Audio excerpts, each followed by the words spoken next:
Hello friends, welcome all of you to the next part of startup chapter. Okay अभी तक हमने हमारा जो लास्ट वीडियो था उसका लास्ट पार्ट था, उसमें वेंचर कैपिटलिस्ट क्या रहता है वो देखा था।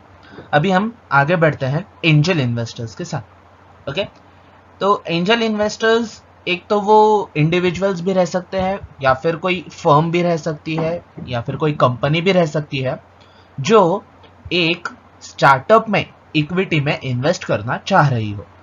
ठीक है, इसको सेबी एक्ट और सेबी के रेगुलेशंस भी गवर्न करते हैं। SEBI alternative investment funds regulations, ठीक है, फिर जो 2013 में अमेंड हुए। फिर SEBI has made following restrictions to the fund investing in an Indian company. Okay, जो एंजल इन्वेस्टर्स है उनके ऊपर सेबी ने क्या रेस्ट्रिक्शंस लगाए हैं वो देखते हैं।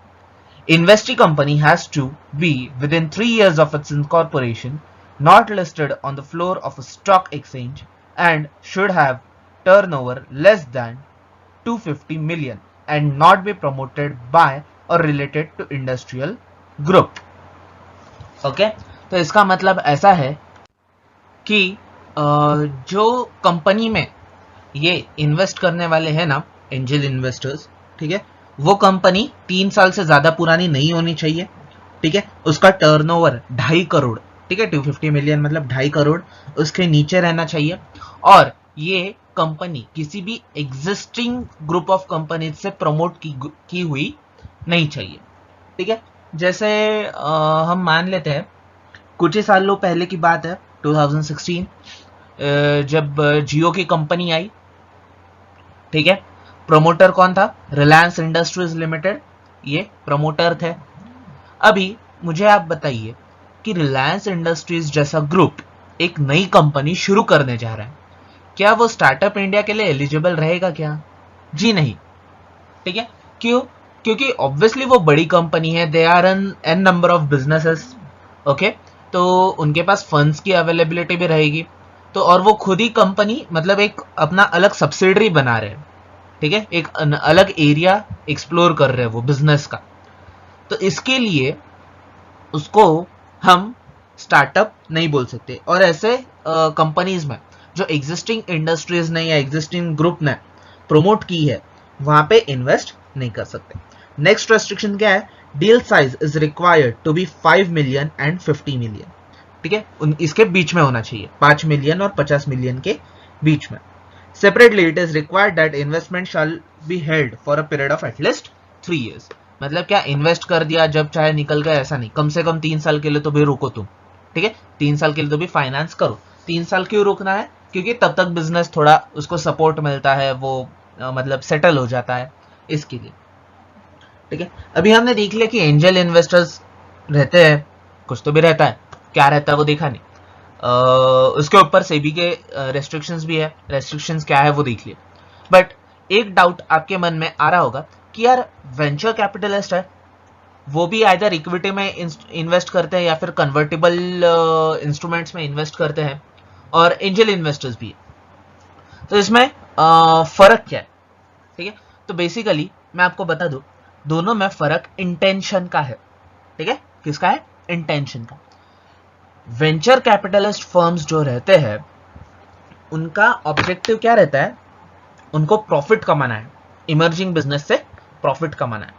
ठीक है, मतलब एक नए आइडिया में इन्वेस्ट करो ड्यू डिलिजेंस करके, और उसमें से टारगेट रखो कैसे अपने पैसे को 200 गुना, 300 गुना, 400 गुना, 500 गुना बढ़ा सकते हैं। ठीक है, और एक बार उनको प्रॉफिटेबल अपॉर्चुनिटी मिल जाए, उनको ऐसा लग जाए कि यार अपने शेयर्स को या फिर अपने डिबेंचर्स, प्रेफरेंस शेयर्स जो भी उन्होंने परचेस किए हैं उसको अच्छा खासा भाव आए, तो उस टाइम पे वो एग्जिट करके निकल लेते हैं। ठीक है, बट बेसिकली एंजल इन्वेस्टर्स का इंटेंशन प्रॉफिट कमाना नहीं रहता। एंजल इन्वेस्टर्स कैसे एंगल से काम करते हैं कि उनको जो नए स्टार्टअप्स है उनको हेल्प करनी रहती। ठीक है, उनका एंगल अलग रहता है। ऑब्वियसली प्रॉफिट ये भी कमाते हैं जब इनकी इन्वेस्टमेंट्स ग्रो करती है, बट इनका बेसिक इंटेंशन, मेन इंटेंशन क्या रहता है? ताकि ये ज्यादा से ज्यादा कंपनीज में इन्वेस्ट करना चाहते हैं ज़्यादा से ज़्यादा स्टार्टअप को बूस्ट करना चाहते हैं और इनका इंटेंशन रहता है कि इकोनॉमी को बूस्ट किया जाए। ओके, तो इसको बोलते हैं एंजल इन्वेस्टर। इसलिए आपको नाम में भी फर्क है, एंजल। ठीक है, समझ गया। फिर अभी आता है ब्रिज फाइनेंसिंग के ऊपर, ठीक है, या फिर ब्रिज राउंड। अभी आपके मॉड्यूल में कुछ एक्सप्लेनेशन दिया नहीं है, मतलब लास्ट 2 एडिशन तक तो दिया नहीं था। अभी आपके पास अगर एकदम लेटेस्ट एडिशन होगा तो हो सकता है उसमें कुछ एक्सप्लेनेशन ना हो, बट मैं चाहता हूं कि आप ब्रिज फाइनेंसिंग जो है वहां पे अगर ब्लैंक स्पेस है तो उसके आगे लिखना short term until long term finance is ready. Okay, short term finance until long term finance is ready. चलो जान लेते हैं इसका मतलब क्या है। अभी ब्रिज फाइनेंसिंग मतलब कि आपको एक लोन मिलने वाला है, ठीक है, स्टार्टअप के लिए लोन मिलने वाला है। लोन चाहे बैंक से मिल रहा हो या फिर आपके बिजनेस में वेंचर कैपिटलिस्ट या एंजल इन्वेस्टर्स इन्वेस्ट करने वाले हो, ठीक है, लोन नहीं बोलेंगे, फाइनेंस मिलने वाला है, ठीक है। बट अभी फाइनेंस मिलने में टाइम है। आपको जो भी है, बैंक है, वेंचर कैपिटलिस्ट है, एंजल इन्वेस्टर है, उसने क्या बोला कि भाई तेरा प्रपोजल एकदम बढ़िया है, अपन बेशक इन्वेस्ट करेंगे, शुरू करेंगे, देखो फाइनेंस दूंगा मैं एकदम टकाटक, बट क्या है, मैं ये फाइनेंस दूंगा बट मैं अभी नहीं दे सकता तुरंत, ये मैं दूंगा 6-7 महीने के बाद में, ठीक है। कुछ भी एक स्पेसिफिक पीरियड आप ले लीजिए, हाइपोथेटिकल, इतने समय के बाद मैं इन्वेस्ट करूंगा। बट आप ठहरे बिजनेसमैन, आपको लगता है यार अगर मैं 6-7 महीने रुका तो बहुत बड़ी अपॉर्चुनिटी मेरे हाथ से निकल सकती है। तो ऐसे केस में आप क्या करते हो, ब्रिज फाइनेंसिंग के लिए जाते हो। ब्रिज फाइनेंसिंग मतलब क्या रहता है, एक शॉर्ट टर्म का लोन रहता है, ठीक है, इसका इंटरेस्ट रेट भी ज्यादा रहता है, शॉर्ट टर्म है इसलिए। तो शॉर्ट टर्म फाइनेंस के लिए आप जाते हो किसी से भी, मान लो बैंक से, चलो एक एग्जांपल ही ले लेते हैं। आप स्टार्टअप करने वाले हो, आपको 1 करोड़ रुपए की जरूरत है, आपने वेंचर कैपिटलिस्ट को पटा लिया, वो बोल रहा है मैं 6 महीने बाद 1 करोड़ रुपए इन्वेस्ट करूंगा। आप बोलते हो ठीक है, आप उससे पूछते हो कि आप मेरे को लिख के दोगे क्या 1 करोड़ इन्वेस्ट करोगे, वो बोलेगा हाँ बेशक लिख के दूंगा, मैं तो करने ही वाला हूँ, ठीक है, बस अभी फाइनेंशियल क्राइसिस है तो उसकी वजह से नहीं कर रहा, बट करने वाला हूँ। वो आपको लिख के भी देता है, गारंटी भी देता है। आप वो गारंटी लेके जाते हो बैंक के पास, बैंक के पास जाते हो, बोलते हो अरे सुनो ना, मेरे को ये वेंचर कैपिटलिस्ट को मैंने ऐसा पटा लिया है, वो मेरे फर्म में 6 महीने बाद 1 करोड़ की इन्वेस्टमेंट करने वाला है, बट मेरे को अभी बिजनेस अपॉर्चुनिटी दिख रही है, मेरे को बिजनेस आज के आज शुरू करने का है, आज के आज मतलब एकदम जल्दी में 2-4 दिन में। तो एक काम करो, तुम मेरे को 6 महीने के लिए 1 करोड़ रुपए दे दो, ब्याज थोड़ा ज्यादा ले लेना, और जब ये मेरे को 1 करोड़ रुपए दे देगा मैं तुम्हारे पैसे तुमको वापस कर दूंगा, और मेरे 6 महीने में प्रॉफिट भी हो जाएगा, तो उसमें से मैं मतलब रेवेन्यू भी आ जाएगा, तो उसमें से मैं तुमको तुम्हारा ब्याज भी दे दूंगा, ठीक है। तो बैंक बोलती है ठीक है भाई ले ले। अभी ये बैंक ने दिया हुआ फाइनेंस क्या है, ये शॉर्ट टर्म है।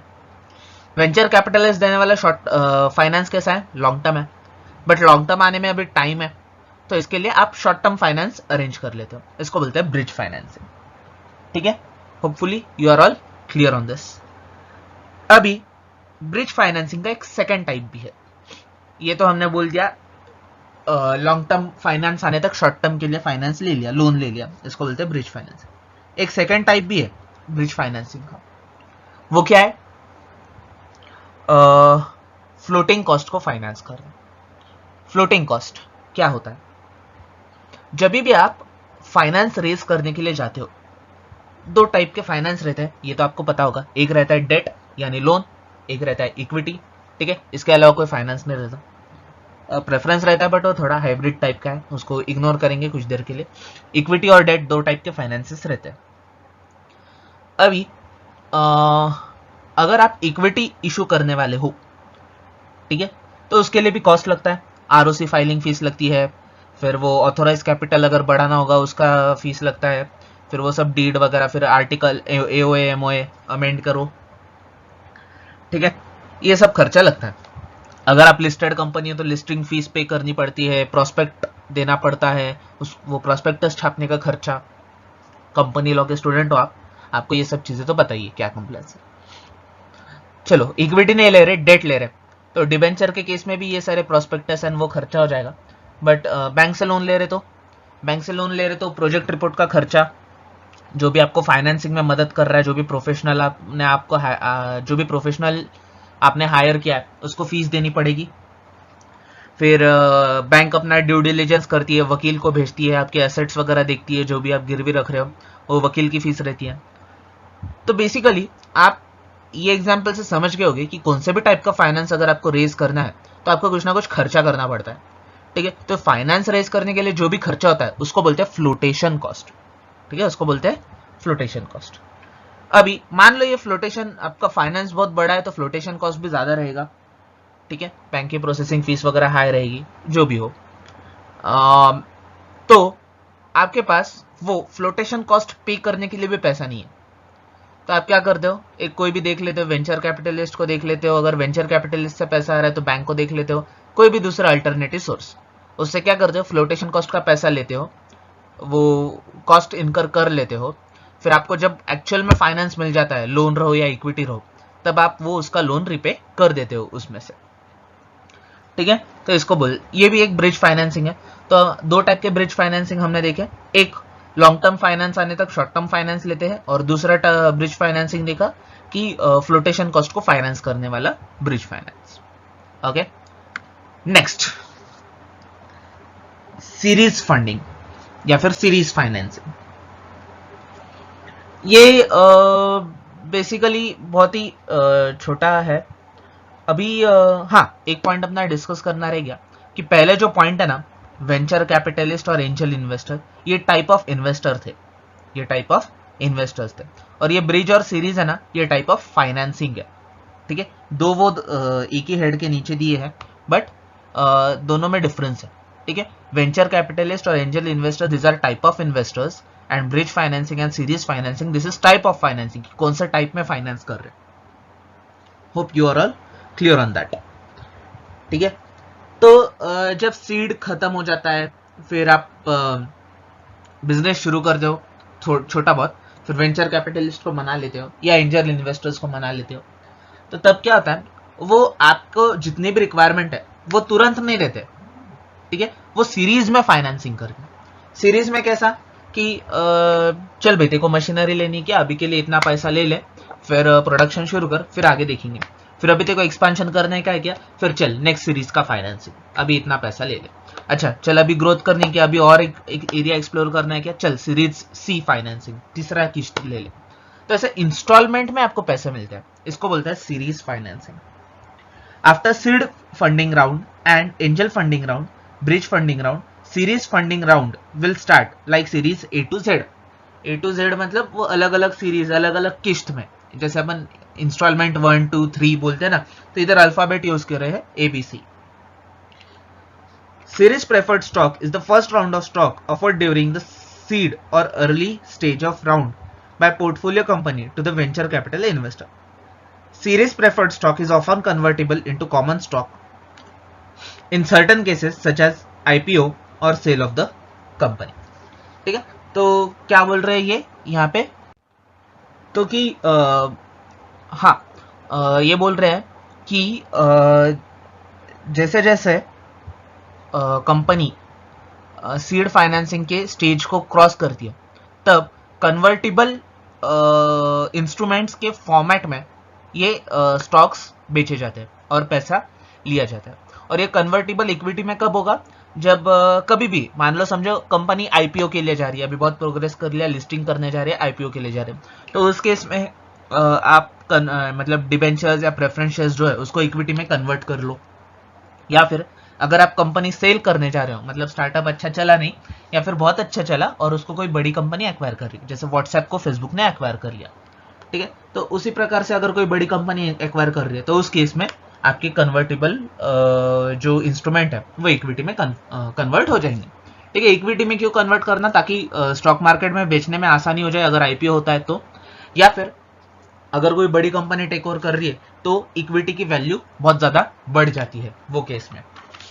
इसके लिए मतलब अभी ये केस टू केस डिफर रहेगा दोस्तों, ठीक है, बुक में ऐसा बोला है तो ऐसा ही होगा, ऐसा जरूरी नहीं है। जैसा हम नॉर्मल अब तक पढ़ते आ रहे तो convertible after specific period of time भी रह सकते हैं, 5 साल 6 साल, या फिर आप अगर एग्रीमेंट में ऐसा डाल दो कि जब आईपीओ होगा तब कन्वर्ट हो जाएगा, या जब हम कंपनी बेचेंगे तब कन्वर्ट हो जाएगा, तो वैसा भी कर सकते हो, ठीक है। It is mutual understanding between venture capitalist और angel investors and the investee company. Investee company मतलब स्टार्टअप, ओके। अभी सीरीज फाइनेंसिंग का आगे उन्होंने एक टेंटेटिव ये दिया है कि कितने महीने बाद कितना फाइनेंस प्रोवाइड कर सकते हैं वगैरह, तो वो एक एग्जाम्पल के तौर पे आप पढ़ सकते हो, ठीक है। अभी हम एक इंपॉर्टेंट पॉइंट के ऊपर डायरेक्टली जाते हैं, things to know when when raising a series A round. मतलब जब आप पहले बार फर्स्ट इंस्टॉलमेंट लेने जा रहे हो, ठीक है, वेंचर कैपिटलिस्ट से फाइनेंसिंग की, तब आपने क्या क्या चीजों को ध्यान में रखना है, ठीक है। थिंग्स टू नो, सबसे पहला है बी सीरीज ए रेडी। मतलब हमेशा सीरीज ए के लिए, मतलब फर्स्ट फाइनेंस के लिए रेडी रहो। कैसे रेडी रहो? If you are looking to raise a series A, it might be good idea to get familiar with the venture funds, look for certain looks for to ascertain if your company is series A ready, ठीक है। देखो कि series A के लिए आपकी company actual में ready है क्या, ठीक है। सामने वाला पैसा दे रहा है तो डायरेक्ट पैसा लेके मत आ जाना, अभी अपनी भी तैयारी है या नहीं वो पैसा खर्च करने की, वो देखो पहले, ठीक है। Promising unit economics, revenue, proof of business model, systems ready to support efficient scaling, product market fit, consumer acquisition strategy, and success quality of team are some key factors that taken into consideration, and it is wise to evaluate where your company stand against this metrics to figure if you are series A ready. अभी obviously बहुत सारी चीजें bouncer गई होगी। इन्होंने एक business के related अलग अलग पॉइंट्स जो रहते हैं उसको यहाँ पे एग्जाम्पल के तौर पे पेश किया है और बोला है कि ये चीजें तुम्हारी रेडी है क्या नहीं, ये चेक करो सीरीज ए फाइनेंस लेने के पहले। क्या क्या चीजें बोली है अपन डिस्कस करते हैं एक करके। प्रॉमिसिंग यूनिट इकोनॉमिक्स, मतलब क्या, जो भी तुम यूनिट डाल रहे हो वो इकोनॉमिकल है या नहीं, ठीक है, उसको कम से कम खर्चे में कैसे चलाओगे, उसका एक ब्लूप्रिंट बनाओ। फिर रेवेन्यू कहाँ से आएगा, क्या स्ट्रेटेजी है वो बनाओ। प्रूफ ऑफ बिजनेस मॉडल को ऑन पेपर करो पूरा कि कौन मार्केटिंग देखेगा, कौन सेल्स देखेगा, कौन परचेज देखेगा, सप्लायर कौन कौन रहेगा, ये पूरा रह गया business model. Systems ready to support efficient scaling, मतलब एक बार प्रोडक्ट चलना शुरू हो गया तो आगे क्या प्लान है। स्केलिंग मतलब क्या, ये स्केल को तुम बढ़ाओगे कैसे, ग्रोथ कैसे करोगे, उसका भी प्लान तुम्हारे पास अभी रहना चाहिए। प्रोडक्ट मार्केट फिट, मतलब अभी एग्जिस्टिंग मार्केट में अपना जो प्रोडक्ट है वो कितना फिट बैठता है, वो लोग सही में लेंगे कि नहीं लेंगे। कंज्यूमर एक्विजिशन स्ट्रेटेजी, कस्टमर को तुम कैसे इन्फ्लुएंस करोगे, टीवी पे ऐड दोगे, इंस्टाग्राम पे ऐड दोगे, फेसबुक पे ऐड दोगे या कैसे, वो सब। फिर success quality of team, success quality of team मतलब क्या, जो भी आपके हाथ के नीचे टीम को फंक्शन कर रहे हैं या फिर आपकी को फाउंडिंग टीम है और फिर जो भी मैनेजर्स की टीम है को फाउंडिंग टीम के हाथ के नीचे, उनकी सक्सेस क्वालिटी फैक्टर्स क्या है, उनकी क्या बोलते हैं पोटेंशियल कैसा है उनका, वो सही में काबिल लोग है या नहीं। तो ये सब चीजों का आप स्टडी करो, ये सब चीजें प्रॉपर प्लेस में डालो पहले और फिर सीरीज ए के लिए जाओ, ठीक है। तो ये चीजें आप रेडी रखना सीरीज ए फाइनेंसिंग मतलब फर्स्ट फाइनेंस लेने से पहले। सर अभी ये फाइनेंस रेडी नहीं रखा तो क्या होगा, फाइनेंस नहीं सॉरी, ये अगर चीजें हम देखें नहीं और डायरेक्टली पैसे लेंगे तो क्या होगा। तो मैं आपको बता दूं, अगर आप डायरेक्टली पैसे ले लोगे और ये चीज रेडी नहीं रखोगे, ऐसा तो होगा ही नहीं एक्चुअल में कि आपको पैसा मिल जाए, क्योंकि ऑब्वियसली वेंचर कैपिटलिस्ट या एंजल इन्वेस्टर्स बहुत प्रूडेंट रहते हैं, अपने पैसे को लेके बहुत सोच समझ के इन्वेस्ट करते हैं। तो ये सारे जो चीजें वो आपको पहले ही इंटरव्यू में पूछ लेंगे, ठीक है। तो इसके लिए आपको तो ये सब चीजें रेडी रखना पड़ेगा। बट समझो बाय चांस ऐसा हो जाता है कि आपको ये चीजें बिना रेडी रखे पैसा मिल जाए, कोई पहचान का रह जाए, उसने कुछ ज्यादा पूछा नहीं, आपको पैसा दे दी, तो जब आपके हाथ में पैसा आ जाएगा ना, तब वो पूरा झोलमाल हो जाएगा। आपको सोचेगा नहीं कि क्या करूं क्या ना करूं, ये पैसा पहले क्या दर डालूं, पहला खर्चा क्या करना, ठीक है, पहले इंटरव्यूज लूं, एम्प्लॉइज को हायर करूं या फिर पहले मशीनरी परचेस करूं, क्या करूं, ठीक है, फिर कितना सेव करूं, कितना अभी खर्चा करूं, कितना बाद के लिए रखूं, बचा के रखो, ये सब आप इस मामले में कंफ्यूज हो जाओ। ठीक है, इसमें और डिले हो जाएगा और वो फिर वेंचर कैपिटलिस्ट आपके ऊपर शक करने लगेगा कि यार पैसा दे के इतने दिन हो गए तो भी इसने अभी तक प्रोडक्शन या फिर कंपनी जो है एक्चुअल में शुरू क्यों नहीं की। Start early. क्या स्टार्ट अर्ली करना है भैया? तो जो भी आपका फंड रेजिंग एक्टिविटी है, जो भी आपको फाइनेंस लेना है, ये बहुत ही टाइम कंज्यूमिंग प्रोसेस। ठीक है, आपको अलग अलग बैंक्स में चक्कर मारने पड़ते हैं, अलग अलग वेंचर कैपिटलिस्ट के साथ मीटिंग करनी पड़ती है। ठीक है, आपको उनको पटाना पड़ता है, कोई हाँ बोलता है, कोई ना बोलता है, कोई देखता है बोलता है, कोई ऐसे लटक के छोड़ के चल जाता है देख के बोल के। ठीक है, तो बहुत सारा टाइम चला जाता है। तो जिस टाइम आपके मन में स्टार्टअप का आइडिया हो जाएगा, तो जब आप सीड कैपिटल वाले स्टेज पे होगे ना, तब से ही फंड रेजिंग शुरू कर दो, ऐसा बोल रहे हो। ठीक है, 7 से 8 महीने का जनरल पीरियड लगता है सीरीज ए फाइनेंस आने तक, जब आप शुरू करते हो तब से। तो आप क्या करो कि जो भी आपके फाइनेंसिंग है वो जल्द से जल्द रेज करना शुरू करो। The deal process has 2 parts, pre term sheet, post term sheet. Term sheet हमने डिस्कस किए कि दोनों के बीच में क्या क्या टर्म्स एंड कंडीशंस रहेंगे वो। तो शेयर्स बेचने से पहले क्या कंडीशंस रहेंगे, शेयर बेचने के बाद क्या कंडीशन रहेंगे, तो इसको बोलेंगे प्री और post. Underestimating the time required inevitably leads to desperation and will often need to alter your funding strategy to include diverting attention to raise a bridge round to sustain the business. कैसा होगा अगर आप पैसा लेने में, मतलब financing शुरू करने में या फिर फाइनेंसर्स को ढूंढने में डिले करोगे, तो हो सकता है आपकी रिसर्च पूरी रेडी हो, आपका सेटअप पूरा रेडी हो, बस पैसे के वजह से आपके 6-7 महीने निकल जाए। ठीक है, ऐसे केस में फ्रस्ट्रेशन होना पॉसिबल है। ठीक है, हो सकता है कोई दूसरा आपका आइडिया शुरू कर दे, उसको जल्दी फाइनेंस मिल गया तो। ठीक है, तो ऐसा हो सकता है। देखिए, मान लेते हैं स्विगी जोमेटो का एग्जाम्पल है। स्विगी ने एक आइडिया निकाला फूड डिलीवरी का, एक्चुअल नहीं है बल्कि ये एग्जाम्पल ले रहा हूँ। हाँ, तो उन्होंने फूड डिलीवरी बिजनेस का आइडिया निकाला, उन्होंने सब रिसर्च वगैरह की। ठीक है, और सब रिसर्च करके रेडी रखी, अभी उनका बिजनेस मॉडल भी रेडी। अभी इसके बाद उन्होंने फाइनेंसर से बात करना शुरू की। अभी बात करते करते जैसे आपकी बुक में बोला है, मान लेते 7-8 महीने का टाइम निकल गया। ठीक है, और मान लो जोमेटो वाला जो है, जब स्विगी ने ये रिसर्च शुरू किया तभी इसके कान पे ये बात आ गई थी, तो उसने रिसर्च भी शुरू की और साथ में फाइनेंसर से बात भी करना शुरू कर दी, दोनों चीजें साइमल्टेनियसली शुरू कर दी। तो जब तक उसकी रिसर्च पूरी हो जाती है 5-6 महीने में, तब तक उसके फाइनेंसर्स भी उसके हाथ में रेडी रहते हैं और वो तुरंत अगले दिन से अपना बिजनेस शुरू कर सकता है। तो ये फर्क है। ठीक है, आप यहाँ पे रिसर्च करके बैठे रहोगे, फिर आप बाद में फाइनेंसर ढूंढने जाओगे तो आपको और डिले होते जाएगा। तो यहाँ पे क्या बोल रहे हैं, जिस दिन आपके मन में स्टार्टअप का ख्याल है, जिस दिन आपने रिसर्च वगैरह शुरू की, जिस दिन आप सीड कैपिटल वाले स्टेज पे हो, उसी दिन से वेंचर कैपिटलिस्ट से बात करना शुरू कर दो। Leverage your network. Leverage your network मतलब क्या, तो बहुत सारे लोगों से मिलते जाओ। ठीक है, लिवरेज नेटवर्क मतलब क्या, लिवरेज मतलब किसी भी चीज का फायदा उठाना, नेटवर्क मतलब क्या, अपना इंटरनेट की बात नहीं कर रहे इधर। ठीक है, या फिर वो सिम कार्ड के नेटवर्क की बात नहीं कर रहे, नेटवर्क मतलब अपना पर्सनल नेटवर्क, अपनी जान पहचान। ठीक है, तो उसका फायदा उठाओ, सबसे बात करो, जितने लोगों से मिल सकते हो उतने लोगों से मिलो।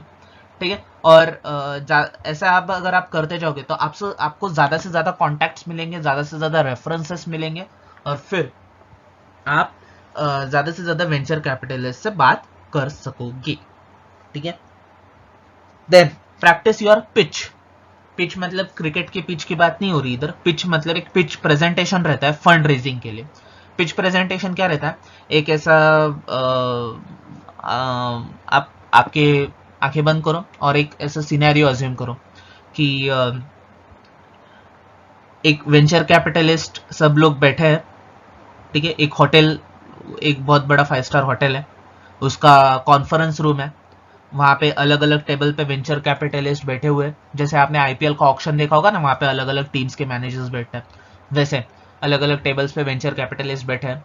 और आप क्या करते हो, आप वो सामने जाते हो और अपने स्टार्टअप के बारे में बताते हो। ठीक है, तो जो भी आप बताओगे तो उसको बोलेंगे प्रेजेंटेशन। ठीक है, जो भी आप बताओगे उसको बोलेंगे प्रेजेंटेशन। और ये पूरे एक्टिविटी को, मतलब फंड रेज करने के लिए, वेंचर कैपिटलिस्ट को कन्विंस करने के लिए जो आप प्रेजेंटेशन देते हो, उसको बोलते हैं पिच प्रेजेंटेशन। ठीक है, इसको बोलते हैं पिच प्रेजेंटेशन। तो ये जो आपका पिच प्रेजेंटेशन है ना, ये एकदम भारी होना चाहिए, एकदम फाड़ू होना चाहिए, एकदम तोड़ू होना चाहिए। ठीक है, क्योंकि इसी के वजह से ही वेंचर कैपिटलिस्ट आपके तरफ अट्रैक्ट होंगे। ठीक है, अगर आप पिच प्रेजेंटेशन में ही कॉन्फिडेंट नहीं दिखे, या फिर आपकी को फाउंडिंग टीम में कुछ यूनिटी नहीं दिखी, या फिर को फाउंडिंग टीम ही आपकी कंफ्यूज दिखी बिजनेस को लेके, तो वेंचर कैपिटलिस्ट आपके बिजनेस में इन्वेस्ट करने वाले नहीं है। तो इसके लिए पिच प्रेजेंटेशन एकदम मस्त बनाओ। ठीक है, बहुत बार उसको प्रैक्टिस करो, हर एक टीम मेंबर से सब चीजें बुलवाओ। ठीक है, पिच प्रेजेंटेशन में सब टीम मेंबर्स को इन्वॉल्व करना चाहिए। ठीक है, आपकी जो भी को फाउंडिंग टीम है 4-5 जनों की, ठीक है, वो ऐसा नहीं होना चाहिए कि उसमें से जो एक अच्छा बोलने वाला है ना वही बड़बड़ करते बैठा है और बाकी 3 बस पीछे ऐसे हाथ पे हाथ धरे बैठे हुए हैं। ठीक है, और एक ही जन बोल रहा है, ऐसा नहीं। सब को फाउंडिंग टीम, आपकी जितनी भी को फाउंडिंग टीम है, जितने भी लोगों का आइडिया है, सबने बोलना चाहिए। ठीक है, क्योंकि बिजनेस सबका है, तो सब अगर बोलेंगे तो वेंचर कैपिटलिस्ट को ऐसा लगेगा कि यार इन्होंने बिजनेस के ऊपर बहुत थॉट प्रोसेस किया है, इन सबको बिजनेस के बारे में पता है, सब अपने बिजनेस को अच्छे से जानते हैं, और अगर हम इनको पैसा देंगे तो ये डेफिनेटली इसका अच्छा इस्तेमाल करेंगे। ओके, तो that is pitch presentation. Create a fund raise momentum. Create a fund raise momentum मतलब क्या कि एक बार एक वेंचर कैपिटलिस्ट से मिलके बैठ मत जाना। ठीक है, आज आप एक वेंचर कैपिटलिस्ट की अपॉइंटमेंट मिल गई, उससे उसके पास गए, उसको पिच प्रेजेंटेशन आपने दिया, वो बोले देखते हैं।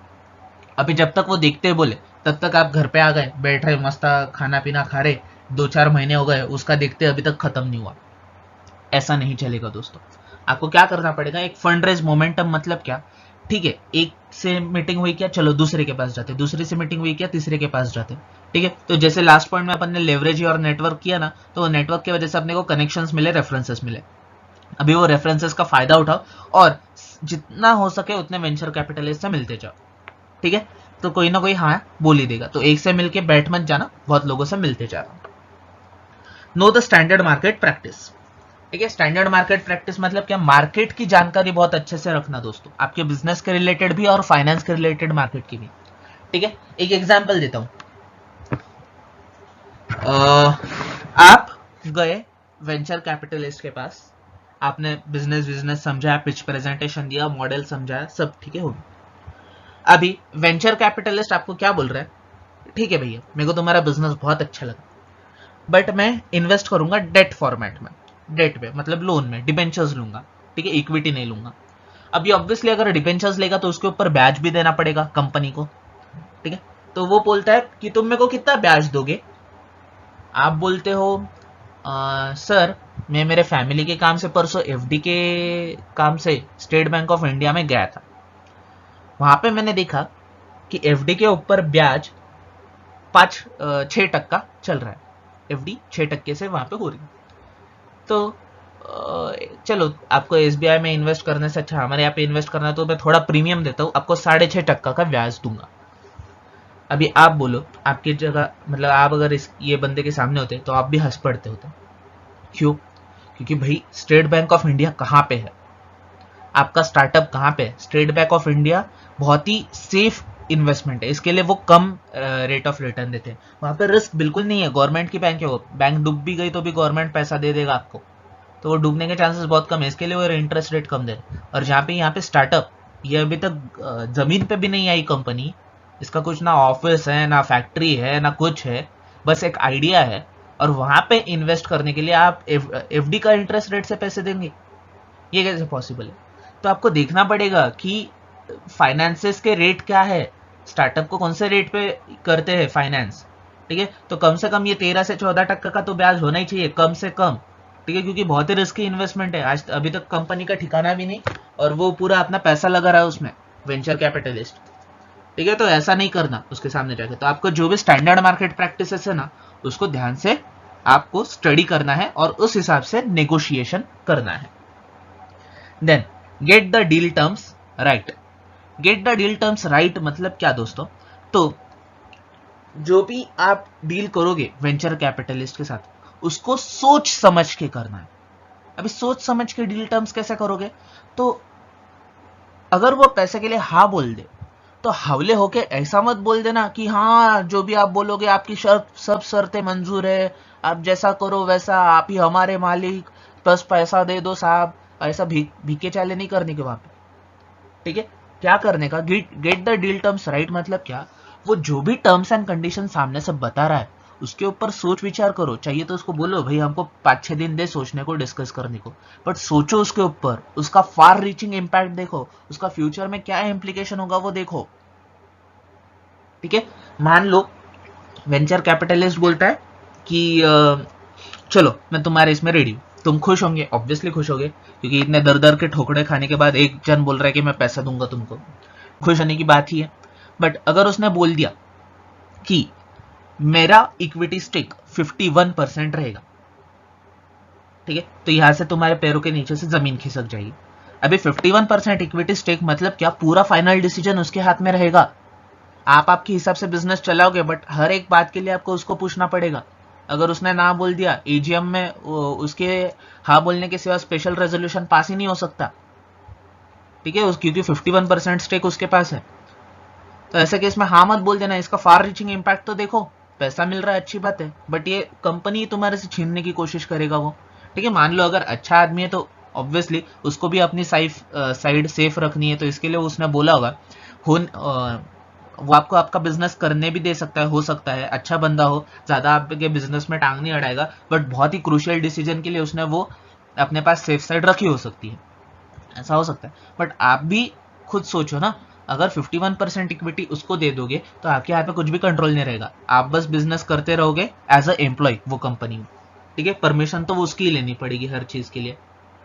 ओके, तो इसके लिए जो भी आपके डील टर्म्स है वो अच्छे से डिसाइड कर लो, सोचो उसके ऊपर, उसका फ्यूचर में क्या क्या इंप्लीकेशंस होगा, सब एंगल से सोचो उसको। ठीक है, एंगेज अ कंपनी सेक्रेटरी, ये क्यों बोला है उन्होंने, ताकि अभी स्टार्टअप्स जनरली, हमने पहले भी पॉइंट डिस्कस किया कि वो जो भी कंप्लायंस है उसके तरफ नेग्लिजेंट रहते, कंप्लायंस का उनको जानकारी नहीं रहती और वो ज्यादा ध्यान भी नहीं देते कंप्लायंस के ऊपर। तो इसके लिए आप प्रोफेशनल बंदों को आपकी कंपनी में हायर करके रखो, ताकि कंप्लायंस वाला पार्ट वो संभाले। अगर आप कंप्लायंस ठीक से करते नहीं हो और किसी दिन कौन से भी डिपार्टमेंट से, एनवायरमेंट डिपार्टमेंट बोलो, लेबर डिपार्टमेंट बोलो, टैक्स डिपार्टमेंट बोलो, किधर से भी अगर नोटिस आ जाती है तो आपको बहुत भारी पेनल्टी लगने के चांसेस है। तो इसके लिए कंप्लायंस में कोई भी कसर मत छोड़ो, प्रोफेशनल को हायर करो, ऐसा बोल रहा हूं। पेपर वर्क इन प्लेस, जो भी आपका पेपर वर्क रहेगा, वो को फाउंडिंग टीम के बीच का एग्रीमेंट होगा, वो वेंचर कैपिटलिस्ट और टीम के बीच में का एग्रीमेंट होगा, वो आपके एम्प्लॉयज के साथ का एग्रीमेंट होगा। ठीक है, हमने वो नॉन कॉम्पिट क्लॉज और फिर नॉन डिस्क्लोजर क्लॉज वो सब चीजें डिस्कस की ना, तो वहां पे भी एम्प्लॉयर के साथ कॉन्ट्रैक्ट बहुत ही इंपॉर्टेंट बन जाता है स्टार्टअप के लिए। तो ये सब जो भी आपके पेपर वर्क है ना, ये एकदम प्रॉपर रखो भाई, हर एक को फाउंडिंग टीम मेंबर के पास एक एक कॉपी रखो इसकी, और ये सब अच्छे से रखो। ठीक है, क्योंकि अगर आगे चलकर झगड़ा हुआ, हो सकता है को फाउंडिंग टीम के बीच में हुआ, हो सकता है आपके एम्प्लॉयज के साथ झगड़े हुए, हो सकता है आपके वेंचर कैपिटलिस्ट के साथ झगड़े हुए, तो ये पेपर वर्क जो है ना, यही आपके काम में आने वाले, यही आपको बचाने वाला है। तो इसको बहुत ही अच्छा तरीके से रखो और हर एक चीज हर एक कॉन्ट्रैक्ट पेपर पे लिख के निकालो। ओके, देन लास्ट वाला पॉइंट बहुत ही ईजी है, raise 10-15% more than budgeted for. मतलब क्या, जितना भी आपका बजट है, आप मान लो अगर 1 करोड़ आपका बजट निकला पूरा बिजनेस चलाने का, तो आप क्या करो, नेगोशिएशन 1.5 करोड़ के साथ शुरू करो, फिर तब जाके वो कहा तो भी 1 करोड़ 30 लाख रुपए के लिए मान लेगा। तो बेसिकली क्या बोल रहे हैं कि ज्यादा पैसा हमेशा अच्छा ही है अपने पास रहा हुआ, हो सकता है कुछ कॉन्टिजेंसी आ जाए। ठीक है, मान लो अगर आपने दिसंबर जनवरी में स्टार्टअप शुरू किया और ये कोरोना वायरस का लॉकडाउन आ गया, तो हो सकता है वो पूरा आपका जो भी बिजनेस प्लान है वो पूरा फ्लॉप हो गया। तो ऐसे केसेस में ये एक्स्ट्रा फाइनेंस हमेशा हेल्पफुल रहेगा आपको एम्प्लॉयज को सैलरी देने के लिए वगैरह वगैरह।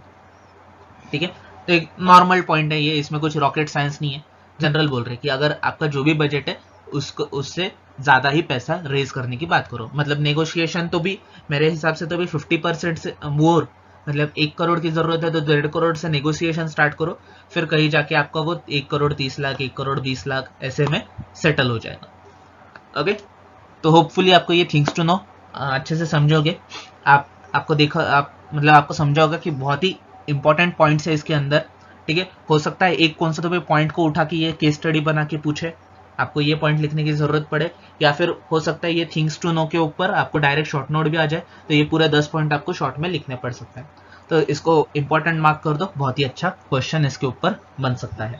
इंडिविजुअल पॉइंट्स के ऊपर भी बन सकता है और total overall question things to know के ऊपर भी क्वेश्चन बन सकता है। आपको कुछ भी नहीं समझा होगा तो प्लीज मेरे से क्लियर करवा के लो जब क्लास शुरू हो जाएगा तब। ओके, आगे बढ़ते हैं। अभी आगे बहुत इजी पार्ट है, ठीक है। Next is debt financing. Okay, debt financing मतलब क्या, बैंक से लोन लेना। फिर पहला पॉइंट है लोन फ्रॉम बैंक्स या एनबीएफसीज, मतलब सीधा सीधा आप पढ़ लो इसको, ज्यादा कुछ रॉकेट साइंस नहीं है उसमें, बस इतना बोला है कि आप एज अ स्टार्टअप बैंक के पास जा सकते हो पैसा लेने के लिए, अगर बैंक मना कर दे तो एनबीएफसी के पास भी आप जा सकते हो, नॉन बैंकिंग फाइनेंशियल कंपनी। वो आपको हमको पढ़ना है, non banking financial company exactly रहता क्या है, बैंक्स और एनबीएफसी में डिफरेंस क्या है, वो हम चैप्टर देखेंगे, ठीक है। बट बेसिकली आपको जनरल टर्म्स में एनबीएफसी और बैंक तो मालूम ही होगा। तो कुछ नहीं, जैसा आप घर खरीदने के लिए लोन लेने जाते हो, कार के लिए लोन लेने जाते हो, आजकल मोबाइल वगैरह भी लोन पे लेते हो, तो वैसे ही आप बिजनेस के लिए भी लोन लेने जा सकते हो बैंक में या फिर एनबीएफसी में, तो आप उनके पास जाओ लोन ले लो, ठीक है। फिर ये आपको कोलेट्रल मांगेंगे। कोलेट्रल मतलब क्या, कुछ ना कुछ सिक्योरिटी मांगेंगे, कुछ ना कुछ आपको गिरवी रखना पड़ेगा, ठीक है। फिर क्या क्या डॉक्यूमेंटेशन लगता है, application for loan send by borrowers, issuance of sanction letter by bank, मतलब बैंक को अगर सब डॉक्यूमेंट ठीक ठाक लगते हैं तो आपको सैंक्शन लेटर दे देंगे कि हमने लोन सैंक्शन कर दिया है, ठीक है। एग्रीमेंट ऑफ लोन, कितना लोन दिया है, क्या ब्याज रहेगा, क्या क्या कोलेट्रल रखा है, क्या गिरवी रखा है, वो सब चीजें। Security and collateral documentation. Security collateral documentation मतलब क्या, वो सिक्योरिटी के जो भी डॉक्यूमेंट्स है वो बैंक के पास रख दिए जाएंगे। डीड ऑफ मॉर्गेज, मॉर्गेज मतलब क्या, गिरवी रखने को ही मॉर्गेज बोलते हैं। तो डीड ऑफ मॉर्गेज मतलब क्या, आपका और बैंक के बीच में एक एग्रीमेंट होगा कि ये जो आपकी एसेट है, मान लो फैक्ट्री है या फिर फैक्ट्री लैंड है, वो आपने बैंक के पास गिरवी रखी ये लोन के लिए, इतने इतने अमाउंट के लिए, ठीक है। डीड ऑफ हाइपोथिकेशन, हाइपोथिकेशन मतलब क्या, एक टाइप का फ्लोटिंग चार्ज रहता है, आपको एक्चुअल में वो एसेट बैंक के पास जमा नहीं करवानी पड़ती है। मान लो ये जो मूवेबल एसेट्स रहते हैं, कार या फिर गोल्ड वगैरह, उसके ऊपर हाइपोथिकेटेड चार्ज रहता है, मतलब बैंक का उसके ऊपर अधिकार रहता है, बट बैंक आपको यूज करने के लिए दे देता है, भाई ले लो, ठीक है। डीड ऑफ गारंटी मतलब कोई अगर आपके बिहाफ पे गारंटी ले रहा है तो डीड ऑफ गारंटी होती है उसकी बैंक के साथ। फिर share pledge agreement, share pledge agreement मतलब क्या, कि हम हमारे इतने इतने शेयर्स गिरवी रखते हैं। जनरली अगर कंपनी पैसा बोरो कर रही है तो कंपनी क्या बोलती है, डायरेक्टर्स या फिर प्रमोटर्स को बोलती है कि आपका जो कंपनी में इक्विटी का शेयर है वो हमारे पास गिरवी रखो, अगर आपने पैसा नहीं दिए तो हम आपके शेयर्स बेच के पैसा निकालेंगे, ठीक है। तो वो हो गया शेयर प्लेज एग्रीमेंट। और memorandum of entry, memorandum of entry सुनने में तो बहुत डिफिकल्ट वर्ड लगता है बट बहुत ही आसान वर्ड है। मेमोरेंडम ऑफ एंट्री मतलब बेसिकली कुछ नहीं, क्या क्या डॉक्यूमेंट्स बैंक ने बोरोवर से लिए हैं वो प्रॉपर्टी के रिलेटेड, उसका बस एक लिस्ट रहता है, ठीक है, उसका बस लिस्ट रहता है। जैसे एक मैं आपको बेसिक एग्जांपल देने जाऊँ तो मान लो आप होम लोन लेते हो, ठीक है, तो होम लोन जो आप घर लेने वाले हो वही बैंक के पास मॉर्गेज रहता है जब तक आपका लोन रिपे नहीं होता। तो अभी बैंक क्या करती है, आपका जो भी सेल्डेड है, मतलब सेल्डेड इज अ बेसिक डॉक्यूमेंट जिसकी वजह से आपका टाइटल प्रूव होता है, तो वो सेल्डेड बैंक अपने पास रख देती है, तो वो मेमोरेंडम ऑफ एंट्री में एंट्री हो जाएगी, एक नंबर सेल्डेड, ठीक है, उसका नंबर रहता है सेल्डेड का, हर एक एग्रीमेंट का स्पेसिफाइड नंबर रहता है, वो गिरवी रखेगी। फिर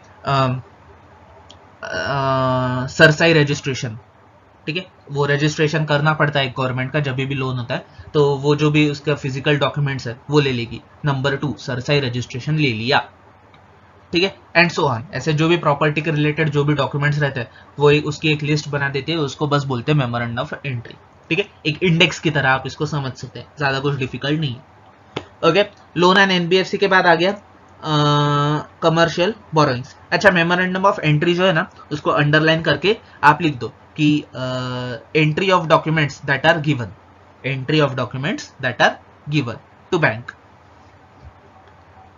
okay, external commercial borrowings ECB, ये हमने पहले भी डिस्कस किया है, तो कुछ नहीं, एक्सटर्नल कमर्शियल बोरोइंग्स मतलब क्या, फॉरेन से लिया हुआ पैसा, ठीक है, हो सकता है वो फॉरेन के आदमी से लिया हो सकता है वो फॉरेन के कौन से कंपनी से लिया हो सकता है वो फॉरेन की कौन से तो भी बैंक से लिया हो, ठीक है, फॉरेन से जो भी पैसा आता है उसको बोलते हैं एक्सटर्नल कमर्शियल बोरोइंग, ठीक है। बायर क्रेडिट, सप्लायर क्रेडिट, ये क्या रहता है, तो मान लो अगर आप यहाँ से इंडिया से गुड्स सिंगापुर में बेचते हो, ठीक है, मैं ड्रॉ करने की कोशिश करता हूँ आपको समझे तो अच्छा, ठीक है। ये हमारा इंडिया है, ये नीचे किधर तो भी सिंगापुर है, ठीक है। आप यहाँ से यहाँ गुड्स बेचते हो, ठीक है, आपने गुड्स भेज दिए, बट यहाँ पे पैसे आने बाकी है, बट यहाँ पे आपको पैसे की ज़रूरत है, ठीक है, आपको पैसे की ज़रूरत है। आप क्या करते हो, ये जो भी आपका यहाँ पे कस्टमर है इसके बैंक के पास जाते हो, उसके बैंक के पास जाते हो, बैंक के पास जाते हो, बोलते हो समझो आपने ये गुड्स बेचे 5 लाख रुपए की, 5 लाख रुपए के गुड्स बेचे, इधर के बैंक के पास जाते हो, आप बोलते हो कि यार मेरे को पैसे की ज़रूरत है, आप मेरे को एक काम करो 4,90,000 जो है वो दे दो आज, तो ये बैंक आपको दे देगी पैसा, ठीक है। और आप क्या बोलोगे बैंक को कि ये 6 महीने बाद मेरे को पैसा देने वाला था ना, तो आप इससे ही पैसा अभी ले लो, 5 लाख ले लो, तो बचा हुआ 10,000 क्या हो गया, वो बैंक का इंटरेस्ट हो गया। तो आपको पैसे की जरूरत थी, आपको पैसा मिल गया तुरंत, और बैंक को भी इंटरेस्ट मिल गया। तो ये एक टाइप का हो गया sellers credit, sorry buyer credit, ठीक है। क्योंकि मतलब अभी ये जो यहाँ का बंदा है वो बायर था ना, तो बैंक के लिए हो गया वो बायर क्रेडिट, मतलब बायर के बिहाफ पे उसने क्रेडिट दे दिया। सिमिलरली अगर उल्टा होता है, समझो अगर ये वहां का बंदा है, यहाँ मतलब यहाँ की अपना बंदा अगर इंडियन बैंक से लोन लेता है तो उसको बोलते हैं सप्लायर क्रेडिट, ठीक है, वाइस वर्सा सिचुएशन। तो ये हो गया बायर क्रेडिट, सप्लायर क्रेडिट, ठीक है। फिर दूसरे क्या इंस्ट्रूमेंट्स उन्होंने बोले, प्रेफरेंस शेयर्स या फिर partly convertible, optionally convertible bonds, मतलब बेसिकली कुछ नहीं, इंडियन कंपनी बाहर के कौन से भी कंट्री को बॉन्ड्स डिबेंचर्स इशू कर रही है, और वहां से अभी सिंगापुर में इशू कर रहे, तो सिंगापुर डॉलर में फाइनेंस लिया। तो मैंने जैसे आपको बोला इंडिविजुअल से लोन लेना क्या, बैंक से लोन लेना क्या, दोनों एक्सटर्नल कमर्शियल बोरोइंग में आ जाते हैं। तो अगर आप इंडिविजुअल को डिबेंचर्स या बॉन्ड्स या फिर कन्वर्टेबल शेयर्स देके, कन्वर्टेबल डिबेंचर्स या कन्वर्टेबल प्रेफरेंस शेयर्स देके पैसा ले रहे हो, तो वो इंडिविजुअल से पैसा लेना हो गया, वो भी एक्सटर्नल कमर्शियल बोरोइंग है, ठीक है। ECB can be exist under 2 routes, automatic और अप्रूवल, ठीक है, depending upon the category of eligible borrower and recognised lender, amount of ECB is availed, average maturity period and other applicable factors. अभी ज्यादा deep पे नहीं जाएंगे, बस उन्होंने क्या बोला है कि एक तो अप्रूवल रूट रह सकता है या फिर ऑटोमेटिक रूट रह सकता है। अप्रूवल रूट मतलब क्या, समझो अगर यहाँ का जो भी बंदा है जो ECB लेने वाला है वो कुछ कंडीशन के वजह से एलिजिबल नहीं है, तो इसको RBI की परमिशन लेनी पड़ेगी और फिर ही वो ECB कर सकता है। बट अगर वो कुछ कंडीशन सेटिस्फाई कर देता है तो उसको ऑटोमेटिक रूट में भी मिल जाता है, ठीक है। मतलब RBI की परमिशन लेने की जरूरत नहीं, वो डायरेक्टली लोन ले सकता है बैंक के साथ बात करते, ठीक है। ECB raised has also certain use of restrictions such as cannot be used for lending or investment in capital market। मतलब यहाँ से जो आप ECB ले रहे हो, बाहर के कंट्री से जो भी लोन ले रहे हो, वो आप यहाँ पे कहाँ पे इन्वेस्ट नहीं कर सकते, और ना ही यहाँ के शेयर मार्केट में आप लगा सकते हो। आपको यहाँ पे जो भी पैसा लिया है, जिस पर्पज से आपने पैसा लिया है ना, उसी पर्पज के लिए पैसा लगाना है, ठीक है। नहीं तो क्या हो जाएगा, ये जो भी फॉरेन कंट्री है ना, इसका कॉन्फिडेंस अपने कंट्री में कम हो जाएगा, ठीक है। तो यहाँ पे इंडिया की इमेज की बात आ जाती है। तो इसके लिए आपने जो पैसा जिस काम के लिए लिया ना, उसी काम के लिए यूज करना। फिर borrower needs to create certain charge on immovable assets financial securities। मतलब बेसिकली क्या बोल रहे हैं, जैसे आप लोकली जब लोन लेते हो तो असेट्स को गिरवी रखते हो, तो वैसे भी फॉरेन से भी अगर आप लोन लोगे तो उसको गिरवी तो कुछ ना कुछ रखना पड़ेगा, ठीक है। या फिर आप गारंटी भी ले सकते हो, पर्सनल गारंटी भी, मतलब डायरेक्टर भी अपनी गारंटी दे सकता है, ठीक है। तो ये सब चीजें इसमें है, आप एक बार पढ़ लो, कुछ ज्यादा डिफिकल्ट नहीं है, बस फॉरेन से लिया हुआ लोन इतना समझ के इसको पढ़ो, आपको बहुत इजी रहेगा, ठीक है। हाँ, कुछ अगर इंस्ट्रूमेंट्स में डाउट होगा कि कन्वर्टेबल इंस्ट्रूमेंट्स क्या रहते हैं, बॉन्ड्स क्या रहते हैं, फॉरेन करेंसी बॉन्ड्स क्या रहते हैं वगैरह, तो वो आपको समझो अगर डाउट आता है तो आप मुझसे पूछ सकते हो डायरेक्टली कॉन्टैक्ट करके, no problem. Then CGT MSE loans, ठीक है। CGTMSE। CGTMSE मतलब क्या? Credit guarantee trust for micro and small enterprises. तो बेसिकली ये गवर्नमेंट की स्कीम है, ठीक है, जिसके अंडर मीडियम MSME जो छोटे उद्योग रहते हैं, लघु उद्योग, ठीक है, उनको लोन दिया जाता है कोलेट्रल फ्री। ठीक है, आपके बुक में 1 करोड़ है बट उसको कट करके 2 करोड़ कर दो, अभी वो लिमिट बढ़ा दी गई है तो आप वहां पे 2 करोड़ कर दो उसको। तो बेसिकली समझो मैं एक मिडिल क्लास बंदा हूं, सादा बेचारा। अभी मेरे को मेरा खुद का बिजनेस शुरू करना है, छोटा बिजनेस। मेरे को मेरा बिजनेस शुरू करने के लिए 60 लाख रुपए की जरूरत है। एग्जाम्पल लेते हैं, 60 लाख। अभी मैं मिडिल क्लास हूं तो मेरे पास 60 लाख की कोई असेट भी नहीं है। अगर आप बैंक के पास लोन लेने जाओगे तो ऑब्वियसली वो कुछ ना कुछ गिरवी मांगते हैं या फिर गारंटर मांगते हैं, ठीक है। तो मान लो मेरे जान पहचान में भी कोई अमीर आदमी नहीं है जो मेरी गारंटी ले सके, और मेरे पास ऐसी असेट भी नहीं जो मैं 60 लाख की असेट हो जो मैं गिरवी रख सकूं। ऐसे केसेस में क्या होता था, जिनके पास पैसा नहीं रहता था, जिनके पास असेट नहीं रहती थी, वो बिजनेस शुरू नहीं कर सकते थे। तो गवर्नमेंट ने ये नई स्कीम लाई, CGTMSE।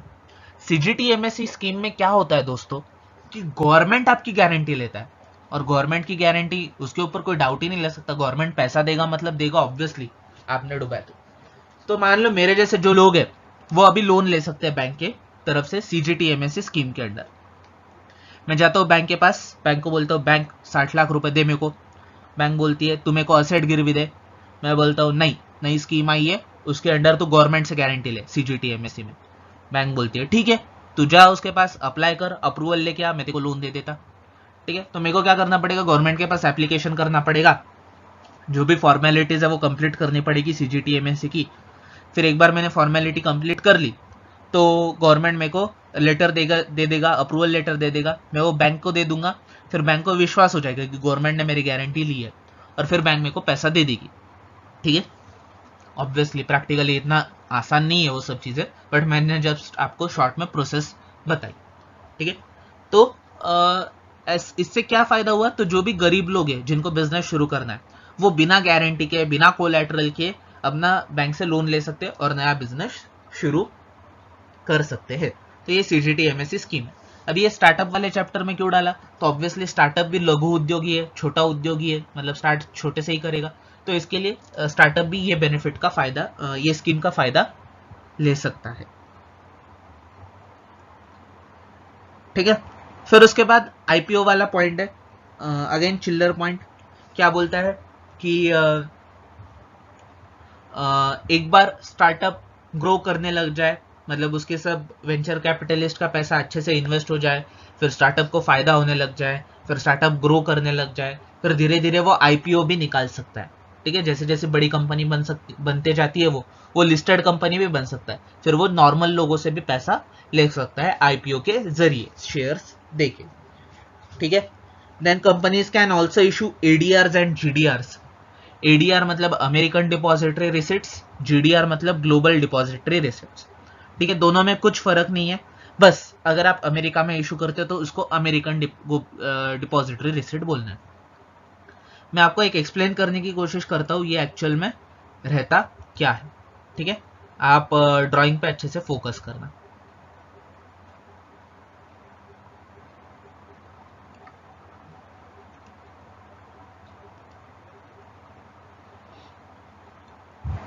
इंडिया है और यहाँ पे US है।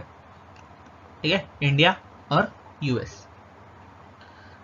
अभी हमारी जो एक इंडिया की कंपनी है, मान लो X कंपनी, ठीक है, इसका इंडिया से फाइनेंस लेके जी भर गया है। इसको आज मन में डाउट ख्याल आया, बोले आज कुछ तूफानी करते हैं, अपन बाहर के लोगों से पैसा लेंगे, इंडियन से तो पैसा लेना पुरानी बात हो गई, मैं कुछ अलग करूंगा। इसको इसने सोचा US के जो भोली भाली जनता है, ठीक है, ये सारी जनता है, इनको लूटा जाता है और इनसे हम पैसे लेते हैं। ठीक है, बट मान लो कुछ कारण के वजह से ये डायरेक्टली यहाँ पे शेयर्स इशू नहीं कर सकते। तो यहाँ पे क्या होता है, ये जाता है एक बैंक के पास, जो बैंक का कॉन्टैक्ट इधर भी रहता है, तो ये दोनों बैंक लिंक है, समझो सेम बैंक नहीं बोलूंगा, बट इनका आपस में टाई अप है। तो ये क्या करते हैं, ये बैंक को देता है, मतलब कितने शेयर्स इशू करने हैं, फॉर एग्जांपल 500 शेयर्स इशू करने हैं, ठीक है, 500 शेयर्स। तो ये देता है 500 शेयर्स ये बैंक को। ये बैंक 500 शेयर्स जमा कर लेती है और ये बैंक को बोलती है कि हाँ मेरे पास 500 शेयर्स आ गए। ये बैंक क्या करती है, वो 500 शेयर्स के अभी अमेरिका की बात कर रहे हैं तो एडीआर बनाती है, दूसरी कौन सी कंट्री होती है तो जीडीआर होता है, बाकी कुछ फर्क नहीं है, नाम का फर्क है। एडीआर बना देती है, ठीक है, 500 शेयर्स के 500 एडीआर, अमेरिकन डिपॉजिटरी रिसिट, ठीक है। तो शेयर्स का कन्वर्जन हो जाता है डिपॉजिटरी रिसिट्स में, और फिर ये बैंक यहां के लोगों को डिपॉजिटरी रिसिट्स इशू करता है, ठीक है। अभी ये क्यों तामझाम बिन काम का, शेयर्स क्यों नहीं दिए सीधा, तो देखिए यहां के लोगों को यहां की कंपनी के ऊपर भरोसा नहीं है, ठीक है, जानते भी नहीं उसको, हार्डली मालूम है ये लोगों को कंपनी, ठीक है। तो अगर ये कंपनी डायरेक्ट यहां पे जाएंगे, बोलेंगे ए मेरे शेयर्स लो, वो बोलेंगे हट इधर से, कौन है तू, कहां से आया, मालूम भी नहीं, और हमको शेयर दे रहा। तो ये क्या करते हैं, बैंक का कॉन्टैक्ट इस्तेमाल करते हैं, ऑब्वियसली बैंक भी इसमें कमीशन छापेगा। तो और ये जो एडीआर है इसकी गारंटी ये बैंक लेता है, ये जो बैंक है ये वो एडीआर की गारंटी लेता है, और फिर ये एडीआर ये कंपनी के है बोल के अपने रिस्क पे लोगों को बांटता है। अभी ये लोगों को ये बैंक तो मालूम है ना यहाँ पे जो है यूएस की, तो ये लोग एडीआर को आसानी से ले लेते, ठीक है। तो ये एडीआर परचेस करते, ये पैसा लेती, ये पैसा ये बैंक को देती, ये बैंक इसको पैसा देती, बीच में कमीशन की काटाकाटी हो जाती, ठीक है। और ये एडीआर फिर लोग इन्वेस्ट करते हैं। फिर अगर लोगों को लगता है, फिर ये एडीआर की मैच्योरिटी पीरियड रहती है, समझ लो 5 साल, ठीक है। तो अगर लोगों को लगता है यार कंपनी बहुत भारी है, ठीक है, कंपनी बहुत भारी है, तो 5 साल बाद क्या होता है, एडीआर का कन्वर्जन होता है शेयर्स में, फिर वो लोगों को शेयर्स मिल जाते हैं। और अगर लोगों को लगता है यार कंपनी अच्छी नहीं है, तो ये क्या कर लेते हैं, एडीआर को मैच्योर कर लेते, मतलब ये बैंक को वापस दे देते एडीआर, अपना पैसा वापस ले लेते, जो भी वैल्यू रहेगी उसकी वो, ठीक है। और ये एडीआर शेयर की तरह ही ट्रेड होते हैं जैसे स्टॉक एक्सचेंज में होता है वैसे, ठीक है। तो अमेरिका में तो एडीआर, बाकी इधर है तो जीडीआर, ठीक है। तो बेसिकली इक्विटी में ही पैसा मांग रहे हैं, बट ये बस फॉरेन से पैसा ले रहे हैं, ठीक है। आईपीओ टाईपीओ है वो, क्योंकि एडीआर भी लिस्टेड रहते, तो अगर आप फॉरेन कंट्री में जाके आईपीओ करते हो तो आप ये एडीआर या जेडीआर इंस्ट्रूमेंट को यूज करोगे,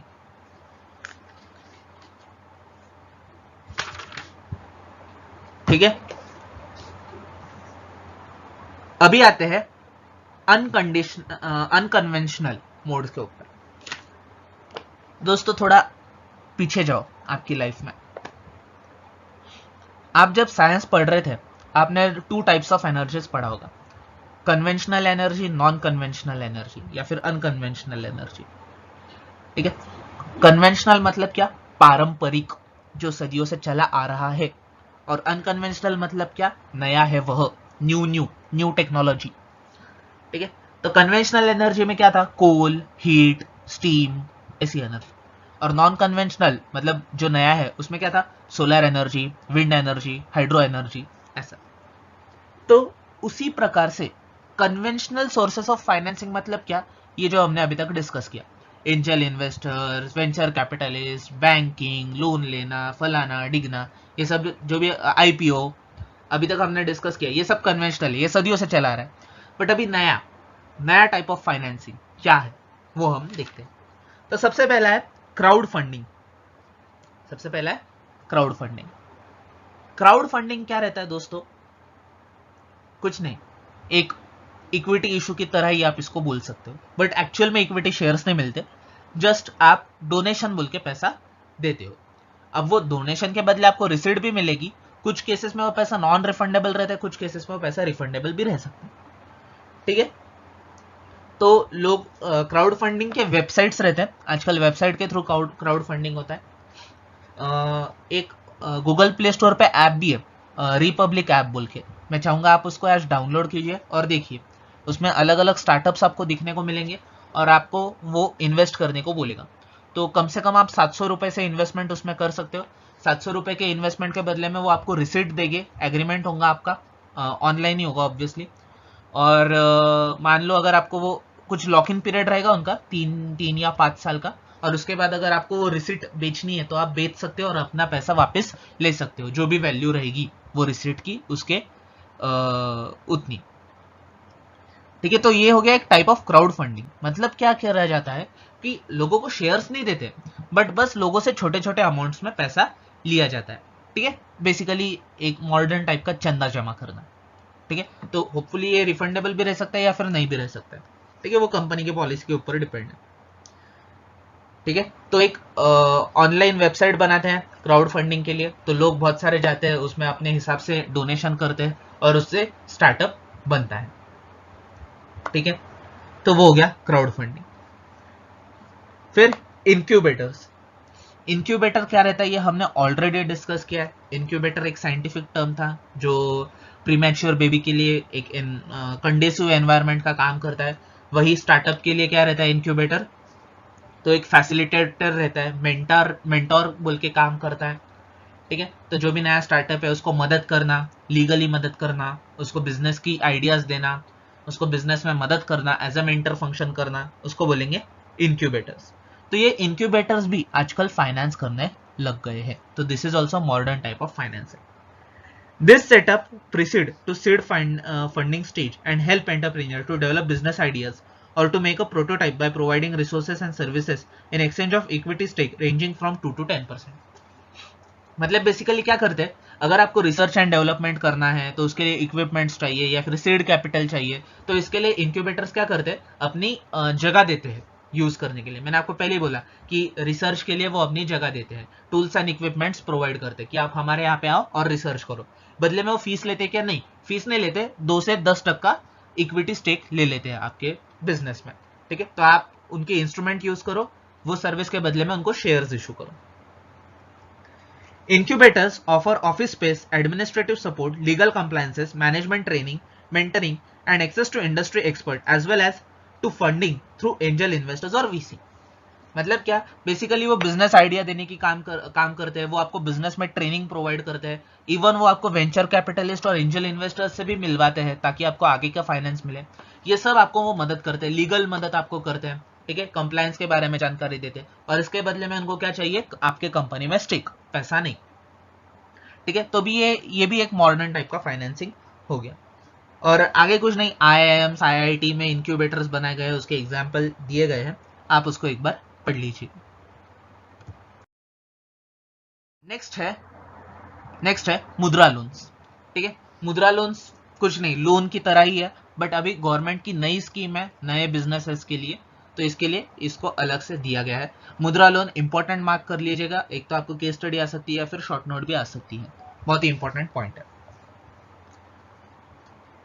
तो मुद्रा उसका मतलब फुल फॉर्म है micro units development and refinance agency bank. ठीक है, तो दो उसके नाम में बैंक है, बट वो एक्चुअल में किधर बैंक नहीं है, मुद्रा नाम की आपको किधर बैंक नहीं दिखेंगे। वो मुद्रा एक लोन का टाइप है जो अलग अलग बैंक्स इशू करते हैं। मतलब जो भी नेशनलाइज बैंक है, SBI, bank of India, bank of Baroda, Punjab bank, ठीक है, तो ये जो भी नेशनलाइज बैंक है ये मुद्रा लोन्स इशू करते हैं। तो ये मुद्रा लोन्स एक्चुअल में है क्या, तो आपको अप टू 10 लाख तक का फाइनेंस विदाउट एनी कोलेटरल दिया जाता है। ठीक है, नाम में ही माइक्रो है, माइक्रो मतलब क्या, एकदम छोटे यूनिट्स, एकदम छोटे बिजनेस, तो 10 लाख में छोटा बिजनेस शुरू हो सकता है। ठीक है, तो ये गवर्नमेंट की तरफ से स्कीम चलाई गई ज्यादा से ज्यादा लोगों को सेल्फ डिपेंडेंट बनाने के लिए। ठीक है, खुद का बिजनेस शुरू करने के लिए। तो कोलेटरल फ्री लोन रहता है, अगेन ये बैंक इसके अगेंस्ट आपसे कोई प्रोसेसिंग फीस भी नहीं लेती है और कोई कोलेटरल भी नहीं लेता है। कोलेटरल मतलब कोई चीज गिरवी रखने को भी नहीं मिलता है, आपको ऐसे ही लोन मिल जाता है, आपको डॉक्यूमेंट सबमिट करने पड़ते हैं बस। तो 10 लाख छोटी अमाउंट है, ये आपको मिल जाता है। तो इसके वजह से गवर्नमेंट का क्या एम है कि गवर्नमेंट को बिजनेस को प्रमोट करना है अपनी इकोनॉमी में। ठीक है, तो ये अलग अलग टाइप्स के लोन है। मुद्रा में भी क्लासिफिकेशन है, शिशु मतलब 50,000 तक का लोन, किशोर मतलब 5 लाख तक का लोन, और तरुण मतलब 10 लाख तक का लोन। ठीक है, कौन कौन एलिजिबल है, स्मॉल मैन्युफैक्चरिंग यूनिट जिनकी छोटी फैक्ट्री है, शॉपकीपर्स मतलब दुकानदार लोग, फ्रूट एंड वेजिटेबल वेंडर्स मतलब हाथ गाड़ी वाले वगैरह, जो भी हॉकर्स आपके पास आते हैं वो भी ये लोन का फायदा लेके अपना बिजनेस शुरू कर सकते हैं, फल फ्रूट फूलों का वगैरह। और आर्टिसंस, आर्टिसंस मतलब क्या, ये जो भी गमले बिमले बनाते हैं, मटके बिटके बनाते हैं, या जो भी छोटी मोटी पेंटिंग करते हैं, वो आर्टिसंस। ठीक है, बेसिक क्राइटेरिया क्या है, आपको 18 साल के ज्यादा का होना है, मतलब जो भी बोरोवर है वो 18 ईयर्स प्लस का चाहिए। 18 ईयर प्लस क्यों, क्योंकि उसकी कैपेसिटी टू कॉन्ट्रैक्ट रहती है। ठीक है, लोन लेना मतलब कॉन्ट्रैक्ट करना पड़ेगा ना, तो 18 ईयर्स मतलब कैपेसिटी टू कॉन्ट्रैक्ट। ठीक है, और ये बस कमर्शियल पर्पस के लिए मिलता है, मतलब बस बिजनेस के लिए मिलता है, पर्सनल पर्पस के लिए आप मुद्रा लोन नहीं ले सकते। घर में शादी है, मुद्रा लोन नॉट अलाउड। घर लेना है नया, मुद्रा लोन नॉट अलाउड। सोना लेना है, मुद्रा लोन नॉट अलाउड। बस आपको बिजनेस करने के लिए लोन, मुद्रा लोन मिलेगा। प्रोसीजर फॉर लोन, सबसे पहले आप डिसाइड कर लो आपको कौन से कैटेगरी में अप्लाई करना है। शिशु, किशोर, तरुण, मतलब बेसिकली आपकी अमाउंट क्या है वो डिटरमाइन कर लो। फिर आप कोई भी प्राइवेट या नेशनलाइज बैंक के पास जाओ और बोलो मुद्रा लोन चाहिए। एप्लीकेशन सबमिट करो, उसके साथ प्रूफ ऑफ आइडेंटिटी दो, प्रूफ ऑफ रेसिडेंस दो, एप्लीकेंट फोटोग्राफ दो, कोटेशंस दो, मतलब आपको बिजनेस के लिए जो भी मशीनरी वगैरह लेनी है या फर्नीचर बनाना है, जो भी आपको गाड़ी वगैरह लेनी है बिजनेस में, तो उसका कोटेशन दो। कोटेशन मतलब क्या, एक आपको सप्लायर जो है वो आपको एक एस्टिमेटेड खर्चा लिख के देता है, उसको बोलते हैं कोटेशन। तो कोटेशन के बेसिस पे बैंक को भी आसानी होगी कि कितना पैसा देना है। फिर नेम ऑफ सप्लायर, मतलब जो भी आपको सप्लाई करने वाला है, मशीनरी, गाड़ी या जो भी फर्नीचर है उसका। Details of machinery, price of machinery, वो कोटेशन में ही कवर हो जाते हैं। Proof of identity, address of business enterprise, मतलब बिजनेस अगर एग्जिस्टिंग है तो उसका एड्रेस प्रूफ दो बिजनेस का। प्रूफ ऑफ कैटेगरी, अगर आप स्पेशल कैटेगरी में हो तो आपको थोड़ा इंटरेस्ट में वगैरह डिस्काउंट मिलता है, फिर टेन्योर ज़्यादा मिलता है, तो वो आपको फायदे रहते हैं। तो अगर आप स्पेशल कैटेगरी हो तो उसका कास्ट सर्टिफिकेट दो। ठीक है, और अगर बैंक को लगता है, बैंक टू बैंक डिफर करता है, इसके अलावा और भी कोई डॉक्यूमेंट्स मांगे जा सकते हैं। प्रोसेसिंग फीस आपसे ली नहीं जाएगी, कोई भी कोलेट्रल आपको मुद्रा लोन के लिए नहीं मांगेगा, और रीपेमेंट पीरियड 5 साल का मैक्सिमम रहेगा। 5 साल में आपको लोन रीपे करना पड़ेगा।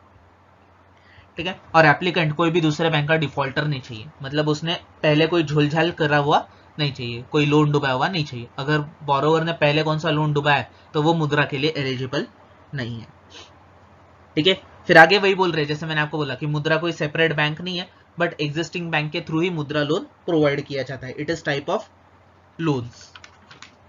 ठीक है, और फाइनली मुद्रा कार्ड है। मुद्रा कार्ड कुछ नहीं, एक एटीएम जैसा कार्ड मिलेगा आपको। ठीक है, तो उसमें आप अप टू 10% ऑफ लोन, ठीक है, या फिर 10,000, जितना भी है उतना विड्रॉ कर सकते हो। मतलब दोनों में से जो भी छोटा है वो विड्रॉ कर सकते हो एज अ लोन बोल के। तो ये एक क्रेडिट कार्ड की तरह वो रहेगा, उसकी लिमिट मैक्सिमम 10,000 रहेगी या फिर 10% ऑफ द लोन रहेगी। मान लो आपका लोन अगर 50,000 का ही है तो इसके 10% होते हैं 5,000, तो आपको 5,000 की लिमिट रहेगी। 5,000 की लिमिट का ये क्रेडिट कार्ड आपको रहेगा, मुद्रा कार्ड है। ठीक है, मान लो आपका 5 लाख का लोन है तो 50,000 लिमिट हो जाती है, बट मैक्सिमम लिमिट कितनी अलाउड है, 10 ही है। तो यहाँ पे आपको 10,000 तक का ही लोन, मतलब क्रेडिट आपको यूज कर सकोगे। ठीक है, तो अपने स्टार्टअप एक्सक्यूज मी, स्टार्टअप वाले चैप्टर में इतनी ही चीजें थी डिस्कस करने के लिए। आपको कोई डाउट होगा तो आप मुझे रीच आउट कर सकते हैं बिंदास।